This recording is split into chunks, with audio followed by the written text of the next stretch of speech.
정책의 성패는 정책에 대한 국민의 신뢰에 달려 있습니다. 국민이 정책을 신뢰한다면 정책은 본래 의도했던 정책적 효과를 낼 수 있을 것입니다.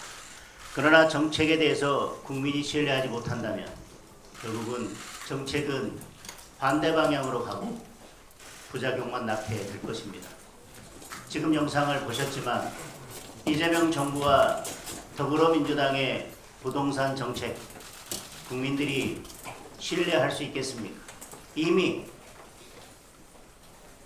이재명 정부와 더불어민주당의 부동산 정책은 대국민 사기극이라는 것이 증명되고 있습니다.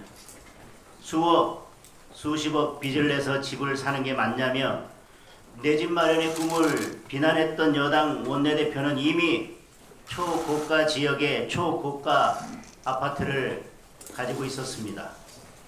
집값이 떨어지면 그때 사면 된다며 국민의 마음을 우롱한 이상경 국토부 차관은 정작 자신은 갭투자로 막대한 부를 이루었습니다. 이러한 망언을 했는데도 이재명 정권의 부동산 실세다 보니 사과는 더불어민주당이 하는 대리 사과에 촌극도 벌어졌습니다. 취임 일성으로 집값 상승의 악순환을 끊겠다고 금감원장은 취임 일성으로 집값 상승의 악순환을 끊겠다고 했던 금감원장은 초고가 아파트를 두 채나 들고 있습니다. 한두 달 내 처분하겠다더니 결국 자녀 증여로 슬그머니 말을 바꿨습니다. 부동산 강제 공세령으로 국민은 오갈 곳을 잃었는데 이재명 정권의 핵심 인사들은 다른 세상에 살고 있습니다. 이재명 대통령은 정책 수단을 총동원해서 투기 수요를 잡으라는데 이 투기 수요는 내 집 한 칸을 마련하기 위해 열심히 일하는 국민들에게만 해당되는 것이었습니다. 이것이 이재명 정권의 현실입니다. 나는 되지만 국민은 안 된다. 현금 부자는 골라 살 수 있는 부동산 천국이지만 청년과 서민은 있는 집에서도 나가야 하는 부동산 지옥입니다. 지금 부동산 시장은 혼란 그 자체입니다. 공급은 없는데 강력한 규제로 대출과 수요를 틀어막으니 벌써 부작용이 나타나고 있습니다. 서울 아파트 전세 매물은 순식간에 사라지고 전셋집을 구하지 못한 세입자들이 월세로 밀려나면서 월세 가격이 폭등하고 있습니다. 규제를 피해간 지역은 풍선 효과가 크게 나타나면서 집값이 급등하고 있습니다. 이 와중에 당정은 보유세를 놓고 엇박자를 내고 있습니다.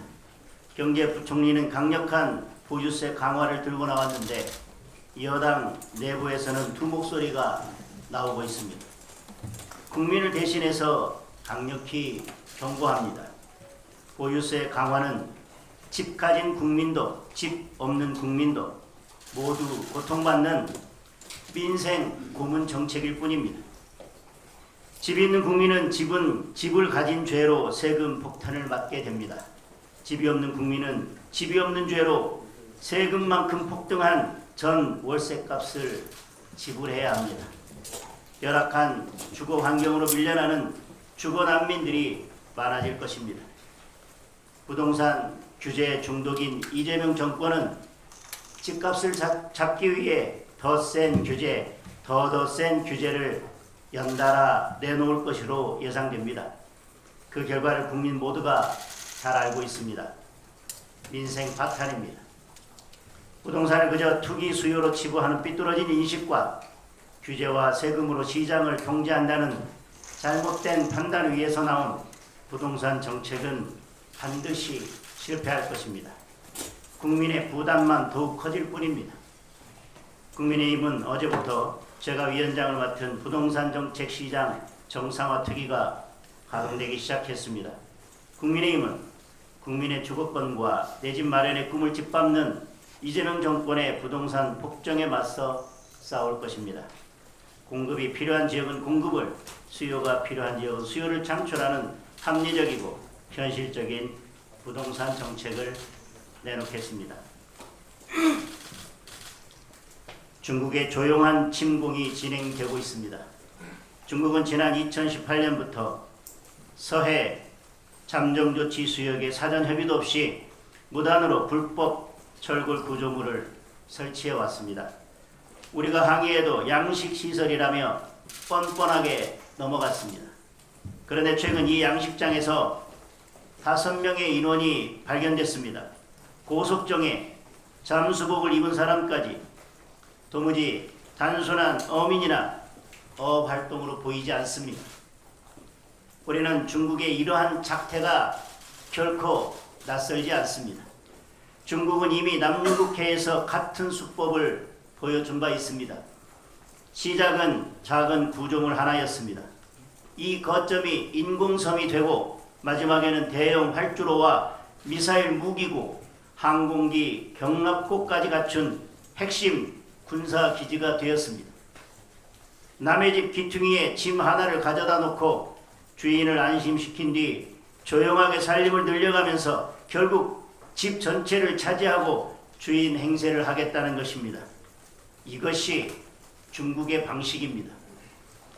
서해에서도 유사한 일이 지금 벌어지고 있는 것입니다. 우리의 바다를 조금씩 훔쳐서 중국의 바다로 만들려 하고 있습니다. 이는 대한민국 해양 안보에 대한 명백한 위협이자 해양 권익에 대한 침탈입니다. 그런데 정부는 침묵하고 있습니다. 이재명 정권이 해양 강국을 외치며 해수부 이전까지 추진하면서도 정작 해양 강국의 기본이 되는 해양 주권 수호에 대해서는 입을 다물고 있습니다. 이재명 대통령은 반미 카드는 스스럼 없이 꺼내더니 왜 중국 앞에서는 말이 없습니까? 비례 대응의 원칙도 중국은 예외인 것입니까? 중국인은 아무런 규제 없이 우리 부동산을 사고 있습니다. 외국인 주택 소유자 중 절반 이상이 중국 국적입니다. 건강보험으로 1,000만 원 이상의 고액 진료를 받고 한 달 만에 출국하는 외국인도 중국인이 가장 많습니다. 세금은 우리 국민이 내는데 혜택은 왜 다른 나라 사람이 받는 것입니까? 이뿐만이 아닙니다. 국내외에서 우리 국민을 대상으로 하는 범죄와 불법 체류 문제도 커지고 있습니다. 이렇게 대한민국 국익과 안보, 국민 안전이 위협받는데 대체 정부는 무엇을 하고 있습니까? 지금 대한민국은 다층적인 위기 속에 있습니다. 특히 우리 경제와 미래를 좌우할 관세 협상은 아직도 진행 중입니다.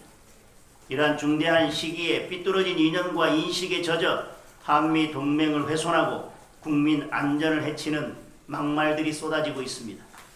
북한은 지난 열병식에서 보란듯이 최신식 무기를 과시하고 어제는彈道미사일까지 쏘아댔습니다. 우리 국민의 안전과 한반도 평화를 눈앞에서 위협하고 있습니다. 이런데도 미군을 빼도 상관없습니까? 우리 대기업들이 손해를 보면 될 일입니까? 한미동맹은 그저 단순한 군사동맹이 아닙니다. 대한민국의 자유민주주의를 수호하는 창이자 우리의 자유와 번영을 지키는 데 반드시 필요한 방패입니다. 더 우려스러운 것은 이러한 인식이 일부 인사만의 문제가 아니라는 점입니다. 이재명 대통령도 국방을 의존하는 국민을 납득하기 어렵다며 사실상 한미 동맹과 주한미군을 겨냥했습니다. 이재명 대통령께 묻겠습니다. 주한미군이 계속 필요하다고 생각하십니까? 아직도 중국에는 쉐쉐입니까? 외교안보는 국익이자 국민안전입니다. 정부는 지금 당장 대한민국 해양 주권과 권익을 침탈하려는 중국을 향해 강력하고 단호한 목소리를 내야 합니다. 동시에 한미 동맹은 더 굳건하게 만들기 위해 힘써야 합니다. 국민의힘은 대한민국 국가 안보와 경제를 수호하는 데 가장 먼저 앞장서겠습니다.